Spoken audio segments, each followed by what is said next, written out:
Hello everybody, my name is Ben Browning, and today I'm going to tell you a story about a product that's going to revolutionize the way rock climbers train at home. That product is Megalith, the modular home bouldering wall. I have a magic clicker, so I'm getting a little help today. So I'm a first-year MBA student here at BYU, but for the last few years I've worked doing product design as a mechanical engineer for Nautilus, one of the largest fitness equipment home fitness equipment manufacturers in the world. I'm also an amateur mountaineer and rock climber. Those familiar with the sport know that it can be difficult to maintain the unique combination of grip, flexibility, and overall strength the sport requires.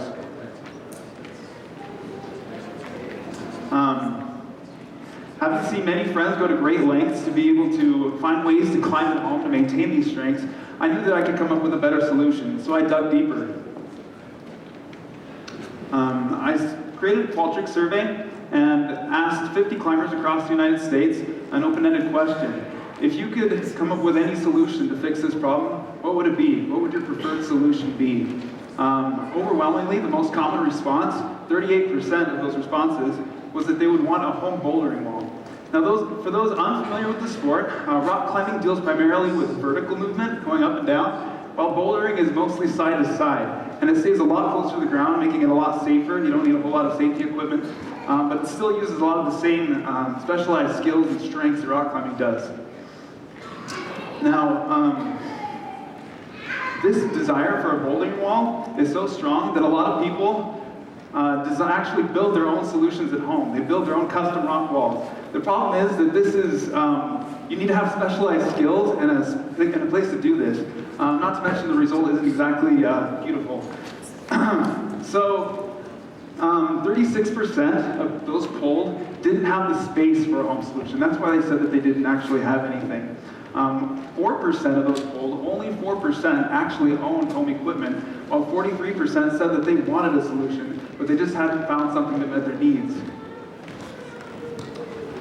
So this need obviously isn't being met. All of the available solutions are either too narrow in scope, or they're ugly, expensive, or too bulky.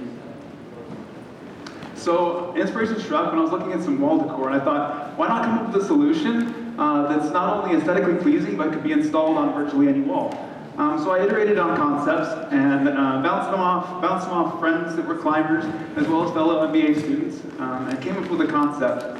16 by 48 inch panels that could be mounted to virtually any wall. The exterior facade would be made out of a durable laminate flooring-like material and would have the appearance of wood or some sort of rough stone. And then it would have a steel frame behind it to which you would bolt rock climbing poles, just like the ones in your local rock gym.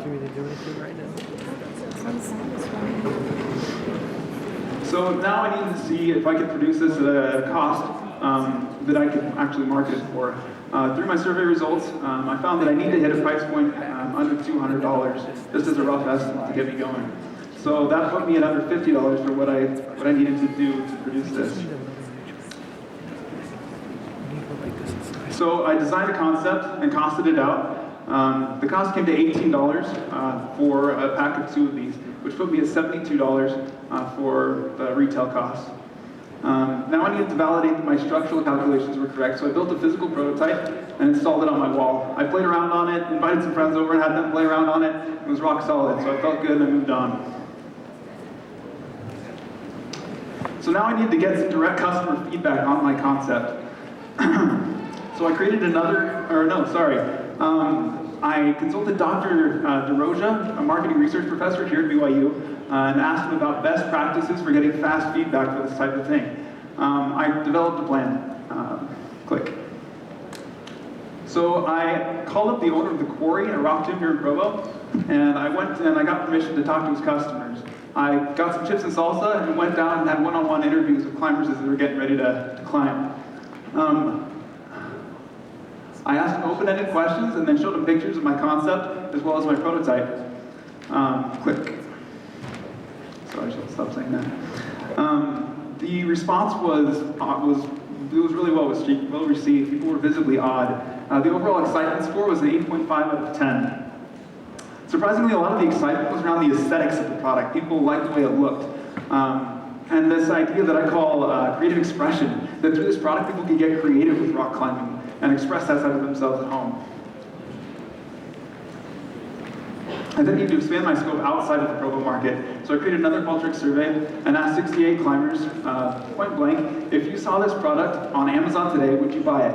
45% said that they would buy it on the spot. 25% said that they would need to do a little bit more research, but they actually really liked the idea. When I asked them what they were concerned about, 37% said that they had no concerns whatsoever. 31% said they might have some concerns with the panel strength, and 25% said they might have some concerns with the installation process. Now, I understand all these marks are great, I guess, first hurdles to clear, so that gave me a great, I guess, feel for where I was at, so I felt confident moving forward. However, I saw a great pain point here at the installation process, so I redesigned that system to make it super streamlined and easy. Just find a stud, align and fix a cardboard stencil on the wall, and then mount it in place, or fix it in place with some adhesive tabs. Click, click. Then you just screw the mounts into place, and then the panel actually bolts directly to those mounts. So the whole installation process would take less than 10 minutes, and removing it would take even shorter. Click. Next, I need to test out my financials. I calculated the optimal price point, $153, using feedback from my surveys, which put my operating margins of over 70%. Now these are huge, but this is giving me a huge wide berth at this point because I still have a lot of things that I need to figure out. There are 3.5 million adult rock climbers in the United States. Assuming I can get just 1% of that market, that puts my revenue over $1 million within 2 years. From that point, so the climbing market is trending heavily from outdoor to indoor. And by getting a foot in that market, I could be part of an industry that's growing at 13% annually. From there, I can expand to other products or even overseas. The European market is actually 3 times the size of the rock climbing market in the United States. So, I've gotten detailed feedback from 133 different climbers across the United States, and they tell a compelling story that they want the solution to this problem. Help me to bring it to them. Thank you.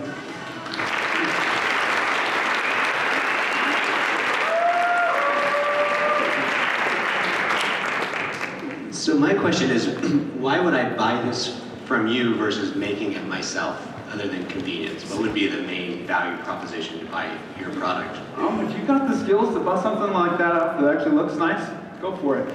But that's not my target market. If you can do that, great for you. But I can provide an economical solution that makes that process 10 times easier and simple. What is the market size? I didn't get a sense for how. Sorry, I kind of rushed through that at the end there. There are 3.5 million adult rock climbers in the United States.